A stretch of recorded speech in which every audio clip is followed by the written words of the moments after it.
بسم اللہ الرحمن الرحیم۔ جڑواں بچے کس گھر میں پیدا ہوتے ہیں؟ ناظرین، لوگ اکثر یہ سوال کرتے ہیں کہ دنیا میں جڑواں بچے کیوں پیدا ہوتے ہیں، یعنی کہ کسی عورت کے ہاں جڑواں بچے پیدا ہوں تو اس کی کیا وجہ ہوتی ہے۔ کچھ لوگ کہتے ہیں کہ اگر عورت طاقتور اور مضبوط ہو تو ایسی عورت کے ہاں جڑواں بچے پیدا ہوتے ہیں۔ وہیں پر کچھ لوگ کہتے ہیں کہ اگر مرد مضبوط اور طاقتور ہو تو اس مرد کے گھر پر جڑواں بچے پیدا ہوتے ہیں۔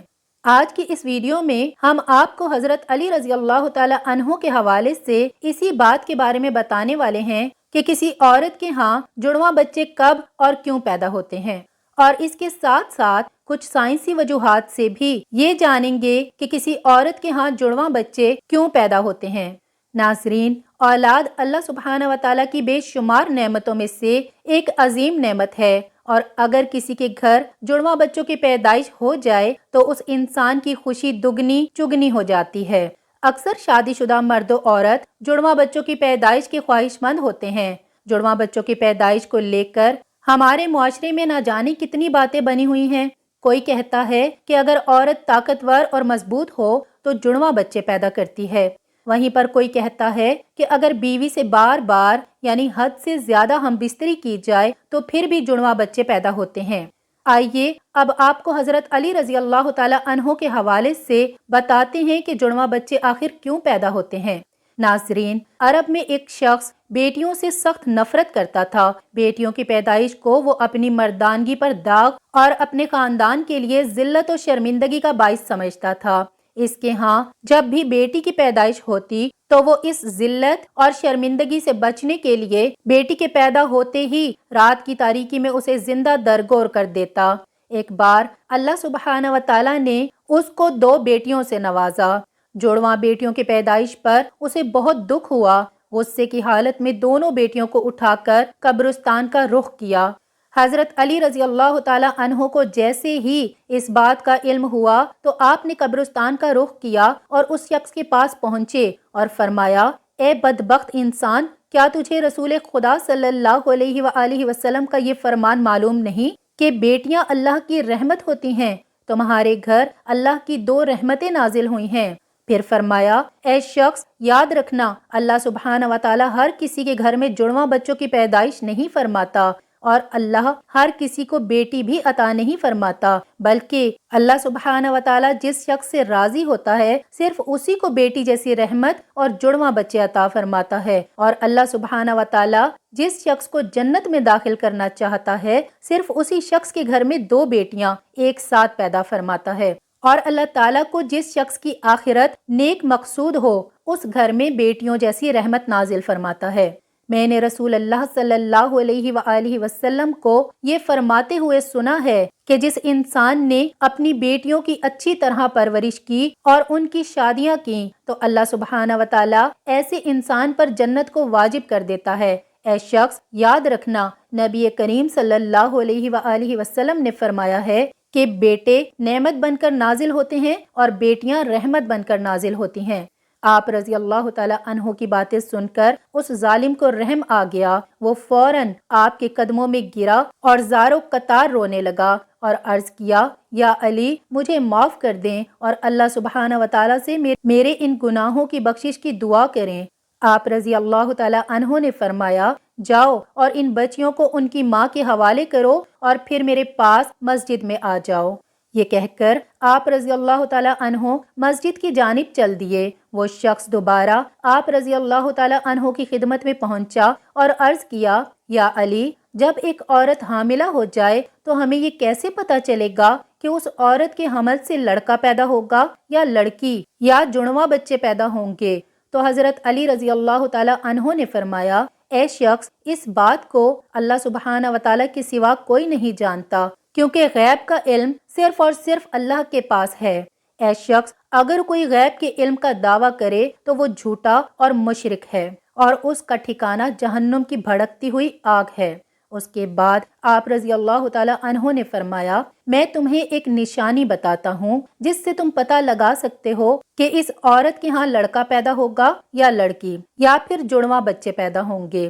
اے شخص، یاد رکھنا، جب کوئی مرد اپنی عورت کے قریب جائے اور اس سے ہم بستری کرنے لگے تو وہ دیکھ لے کہ اگر مرد کی منی عورت کی منی پر غالب آ جائے تو سمجھ لینا کہ عورت کی اس حمل سے لڑکا پیدا ہوگا، اور اگر عورت کی منی مرد کی منی پر غالب آ جائے تو لڑکی پیدا ہوگی، اور اگر مرد اور عورت دونوں کی منی ایک دوسرے کے سامنے آ جائیں تو جڑواں بچے پیدا ہوں گے۔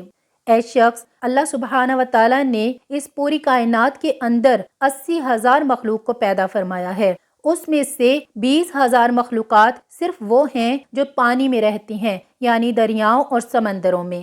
اے شخص، یاد رکھنا کہ اللہ سبحانہ و تعالیٰ نے تمام مخلوقات کو جوڑوں کی شکل میں پیدا کیا ہے، یعنی نر اور مادہ کو پیدا فرمایا ہے، اور دونوں جوڑوں میں اولاد کی محبت ڈال دی ہے تاکہ قیامت تک ان کی نسل باقی رہے۔ اور دوسری 80,000 مخلوقات میں سے ایک مخلوق اللہ سبحانہ و تعالیٰ نے ایسی بنائی ہے کہ جو اس زمین پر رہتی ہے، جو کہ انسان ہے، اور اللہ سبحانہ و تعالیٰ نے انسانوں کے اندر بھی نر اور مادہ کو پیدا فرمایا ہے۔ ناظرین، اس پوری کائنات میں صرف اور صرف اللہ سبحانہ و تعالیٰ کی ذات ہے جس کا نہ کوئی باپ ہے اور نہ ہی کوئی اولاد ہے، اور اس کا کوئی ہمسر نہیں۔ کائنات کی تمام مخلوقات کا صرف وہی خالق اور مالک ہے اور رازق ہے۔ قرآن مجید میں اللہ سبحانہ و تعالیٰ فرماتا ہے کہ غیب کا علم صرف میرے پاس ہے، یہ میں ہی جانتا ہوں کہ عورت کے پیٹ میں ہونے والا بچہ لڑکا ہے یا لڑکی، اور میں جسے چاہوں بیٹا عطا کرتا ہوں اور جسے چاہوں بیٹی عطا کرتا ہوں، اور جسے چاہوں جڑواں بچے عطا کرتا ہوں، اور جس کو چاہوں اولاد جیسی نعمت سے محروم کر دیتا ہوں، یعنی کہ بانجھ بنا دیتا ہوں۔ مسجد میں موجود تمام لوگ یہ منظر دیکھ رہے تھے کہ اتنے میں ایک شخص کھڑا ہوا اور عرض کی، یا امیر المومنین، میرا بچہ اکثر بیمار رہتا ہے اور ہر وقت روتا رہتا ہے، بہت علاج کروایا مگر کوئی فائدہ نہیں ہوا، آپ ہی مجھے بتائیے کہ میں آخر کیا کروں؟ تو حضرت علی رضی اللہ تعالی عنہ نے فرمایا، اے شخص، تم اپنی بیوی سے کہو ہر روز اس کے ماتھے پر ہاتھ رکھ کر ایک بار سورہ فاتحہ دم کرے، کیونکہ میں نے رسول خدا صلی اللہ علیہ وآلہ وسلم سے سنا ہے کہ سورہ فاتحہ میں ہر بیماری کا علاج ہے۔ پھر فرمایا، اگر تم مردے پر 70 بار سورہ فاتحہ دم کرو اور وہ کھڑا ہو جائے تو تعجب نہیں کرنا، کیونکہ اس سورہ میں اسم اعظم ہے۔ اس کے بعد آپ رضی اللہ تعالی عنہ نے فرمایا، اپنی بیوی سے کہو کہ وہ اپنے بچے کو بائیں جانب سلایا کرے، کیونکہ بچہ جب اپنی ماں کے پیٹ کے اندر ہوتا ہے تب وہ ماں کے دل کی دھڑکن کو سنتا ہے، جسے سن کر وہ سکون محسوس کرتا ہے اور وہ دھڑکن کی آواز سے مانوس ہو جاتا ہے، مگر جب وہ پیدا ہونے کے بعد ماں کے جسم سے جدا ہو جاتا ہے تو اسے وہ آواز سنائی نہیں دیتی، جس کی وجہ سے بچہ بے چین ہو جاتا ہے اور رونے لگتا ہے۔ اسی لیے اگر عورت بچے کو بائیں طرف سلائے گی تو وہ ماں کے دل کے قریب رہے گا اور دل کی دھڑکن کو محسوس کرتا رہے گا اور سکون سے رہے گا۔ اب ناظرین، آپ کو سائنسی تحقیق کے حوالے سے چند حقائق کے بارے میں بتاتے ہیں کہ آخر سائنس اس معاملے میں کیا کہتی ہے، یعنی کہ جڑواں بچے کیوں پیدا ہوتے ہیں۔ ناظرین، حال ہی میں جڑواں بچوں پر کیے گئے ایک تازہ سروے میں بتایا گیا ہے کہ جڑواں بچے 2 قسم کے ہوتے ہیں۔ پہلی قسم کے وہ بچے ہیں جو ہو بہو ایک جیسے لگتے ہیں، یعنی کہ دونوں کی شکل ایک جیسی ہوتی ہے، اور دوسری قسم کے جڑواں بچوں کی شکل و صورت میں کافی فرق ہوتا ہے، جن کی شکل آپ سے تو کیا بلکہ گھر کے کسی بھی فرد سے نہیں ملتی۔ جڑواں بچے پیدا ہونے کے اس سروے میں سب سے بڑی وجہ یہ بتائی گئی ہے کہ جس عورت کا باڈی ماس انڈیکس بڑھ جاتا ہے تو ایسی عورت کے ہاں جڑواں بچے پیدا ہوتے ہیں، یعنی باڈی ماس انڈیکس 3 یا اس سے زیادہ ہو جائے تو پھر ایسی عورت کے ہاں جڑواں بچے پیدا ہونے کا امکان کافی حد تک بڑھ جاتا ہے۔ دوسری وجہ اس سروے میں یہ بتائی گئی ہے کہ اگر کسی فیملی کی ہسٹری میں جڑواں بچوں کی پیدائش ہوئی ہو تو اگلی نسل میں جڑواں بچے پیدا ہونے کا امکان 60% تک بڑھ جاتا ہے۔